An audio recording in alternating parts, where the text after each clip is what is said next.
Jadi kalau orang bicara, bicaralah dengan adil, katakan apa adanya, benar ya benar, salah ya salah.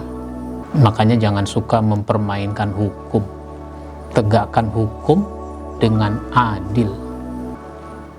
Assalamualaikum warahmatullahi wabarakatuh. Alhamdulillahilladzi anzala ala abdihil kitaba wa lam yaj'al lahu hiwaja. Asyhadu an la ilaha illallah wahdahu la syarikalah wa asyhadu anna Muhammadan abduhu wa rasuluh la nabiyya ba'da. Amma ba'd. Saudaraku kaum muslimin, para pemirsa dimanapun Anda berada, bagian yang berikutnya dari jenis-jenis adil, kita masuki episode yang terakhir, yaitu yang ketujuh, adil dalam penegakan hukum. Ini yang sangat dirindukan oleh masyarakat, adil dalam penegakan hukum. Jangan sampai orang biasa kalau salah hukumannya begitu berat, sementara orang penting, orang yang punya kedudukan, orang yang dekat dengan kekuasaan, orang yang berdarah biru, itu tidak dihukum sebagaimana mestinya.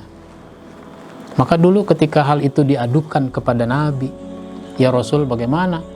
Ada orang biasa melakukan kesalahan dihukum dengan berat, tapi kalau orang penting melakukan kesalahan tidak dihukum.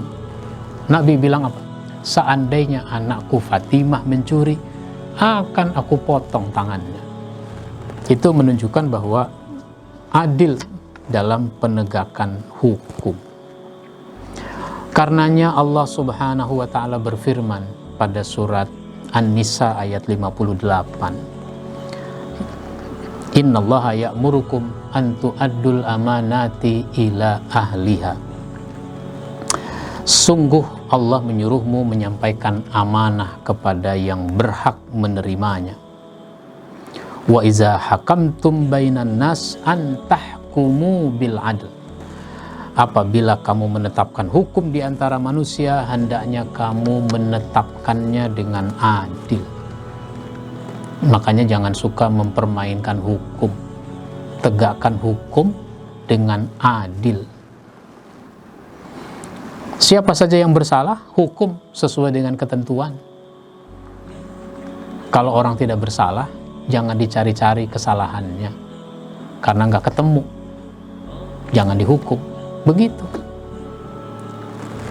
Ini banyak terjadi di masyarakat kita, bagaimana hukum masih belum tegak. Bahkan orang mempermainkan hukum. Kenapa? Karena hakim bisa disogok. Hakim nggak bisa disogok, panitera bisa disogok. Biar supaya dia mengubah kalimat-kalimat, kata-kata di dalam keputusan. Diponis 14 tahun, misalnya begitu. Diponis 14 tahun, keputusan pengadilan, paniteranya disogok. Sehingga bukannya 14 tahun, angka satunya dihapus. Jadi berapa? Jadi 4 tahun. Dari 14 tahun jadi 4 tahun. Nah, ini jangan sampai itu terjadi. Maka hukum harus ditegakkan sebagaimana mestinya. Dulu ada kasus pertikaian, perselisihan antara orang Yahudi dengan orang munafik. Ketika mereka berselisih, kata si munafik, bagaimana kalau kita cari penengah? Boleh. Siapa? Bagaimana kalau Nabi Muhammad yang jadi penengah? Bagaimana kalau Nabi Muhammad jadi penengah? Setuju. Akhirnya si munafik, si Yahudi datang menemui Nabi. Dia ceritakan masalahnya. Ya Rasul, kami ada masalah. Tolong dinilai, diputuskan mana di antara kami yang benar. Siapa yang benar di antara kami? Apa masalahnya? Diceritakan masalahnya. Begini. Sesudah diceritakan masalahnya, Nabi langsung memberikan penilaian. Kalau begitu ceritanya, maka yang benar ini, yang salah kamu. Maksudnya orang Yahudi itu dibilang benar, si munafik yang dibilang salah. Oh begitu? Iya. Ya sudah, mereka pergi. Di tengah jalan ribut lagi. Wah, itu keputusan tidak adil. Masa saya dibilang salah? Kata si Yahudi, kamu sendiri yang ngusulin agar Muhammad yang jadi penengah. Masa keputusan yang gak mau kamu terima? Ya tapi bukan begitu dong yang saya punya mau. Ribut. Nah, udahlah, bagaimana kalau kita cari penengah yang lain saja? Siapa? Umar bin Khattab. Boleh. Akhirnya mereka datang ke rumah Umar. Wahai Umar, kami lagi ada masalah. Tolong kamu nilai mana di antara kami yang benar.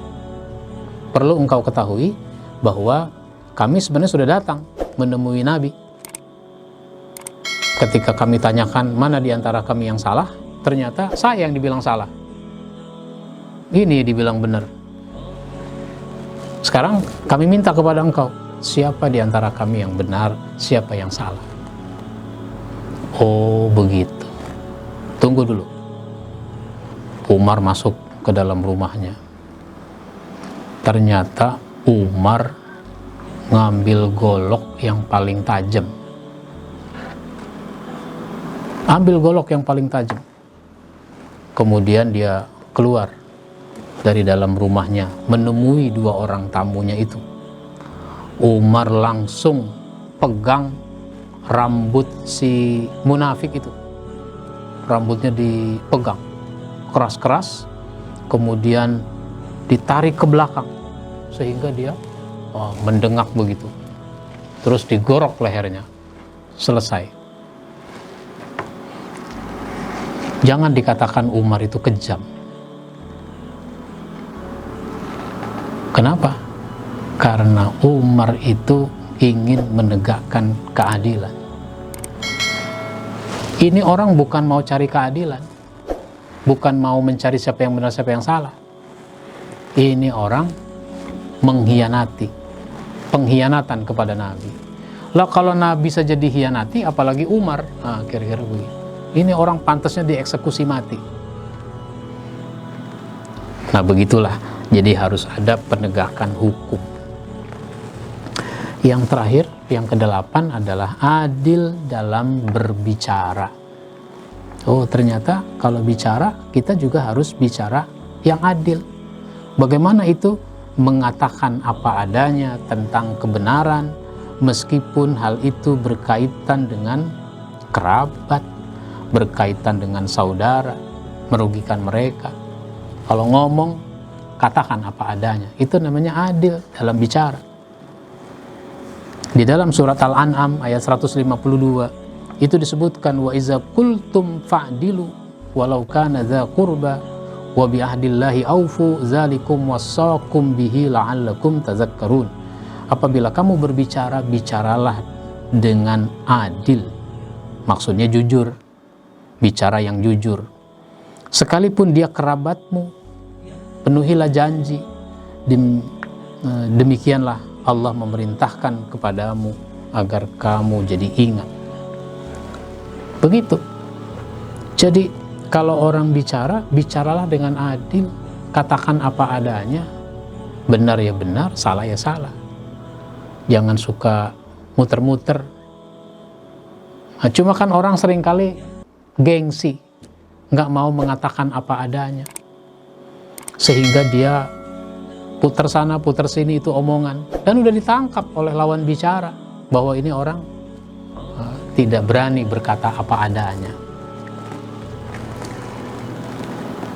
Jadi kalau misalnya undang-undang belum ada, belum jadi, atau belum resmi, nah, tapi orang dikatakan melanggar undang-undang. Yang dikatakan orang nggak benar. Yang benar tuh ini. Lah dia juga belum baca. undang-undangnya. Nah, misalnya begitu. Jadi bicara apa adanya. Ini memang berat. Bicara apa adanya itu berat. Apalagi itu terkait dengan diri kita, terkait dengan keluarga kita. Sehingga kejujuran itu menjadi semakin mahal, makin jauh. Persoalan-persoalan hukum itu semakin sulit ditegakkan, makin jauh dari harapan. Kenapa? Karena orang tidak berkata apa adanya. Mudah-mudahan ini mengingatkan kita semua agar kita berjuang untuk menegakkan keadilan pada diri kita, pada keluarga kita, pada masyarakat dan bangsa. Insya Allah kita sambung pada episode berikutnya. Kita akhiri wabillahi taufiq wal hidayah. Wassalamualaikum warahmatullahi wabarakatuh.